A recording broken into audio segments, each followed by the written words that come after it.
What did all these animals have in common? Well, look. Remember where they live? They all look like their habitat or the place where they live. See? Like the owl has feathers that are colored just like its habitat, the trees that it lives in. And the tiger has fur that's colored just like the leaves and the branches that it hides in. The branches even kind of look like stripes, just like the tiger has. So the tiger looks like the place where it lives. The katydid is green, which is the same color as the leaves that it lives on. And this frog has skin that's colored just like where it lives, these brown leaves. There's a name for this. You might know it. When an animal looks a lot like where it lives, we say the animal is camouflaged. That's a big word and it's interesting. Say it slowly along with me. It's cam-o-flage. Camouflage. It's a word that comes from French and it means to hide or disguise. When most people think of camouflage and animals, they think of this animal, the chameleon. Do you see it there? The reason people think of chameleons when they think of camouflage is because chameleons have something extra cool about them that they can do. Not only are chameleons camouflaged, but they can actually change their color. You see this one on the right? This is a sped up video of a chameleon changing its color.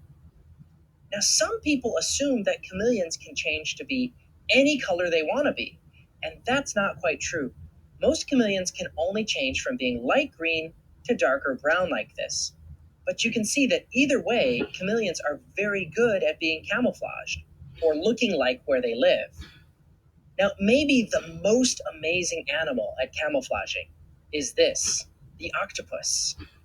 The octopus really can almost look like anything it wants to.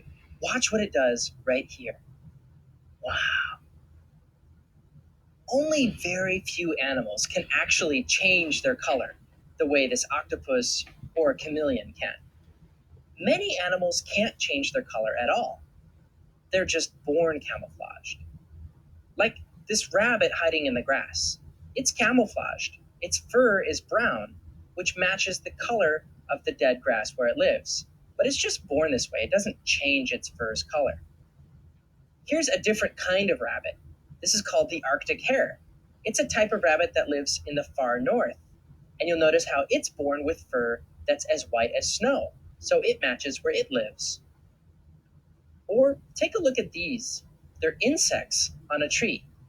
Do you see them here? They're called moths, which are very similar to butterflies. Here's another picture of camouflaged moths. They look just like the tree trunk that they're on. So many different kinds of animals are camouflaged. Their color matches the place they live, and that makes them hard to see. But why? Why do you think this is? Why are so many animals camouflaged?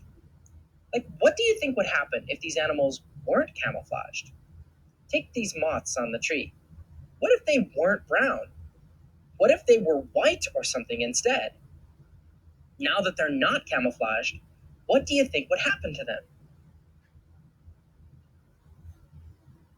Why do you think so many animals are camouflage? What would happen if they weren't?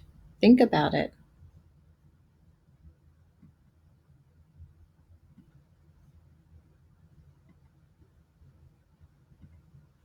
So now you've looked at how moths are camouflaged.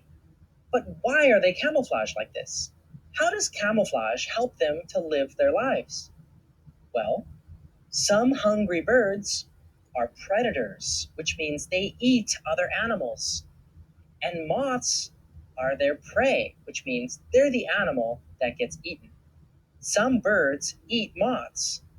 So moths being camouflaged is a great way to hide from their predator. That's why a lot of other animals are camouflaged too. Take this Arctic hare as another example.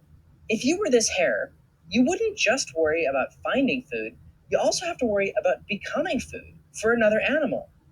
There are lots of predators, animals that would eat an Arctic hare if they had a chance.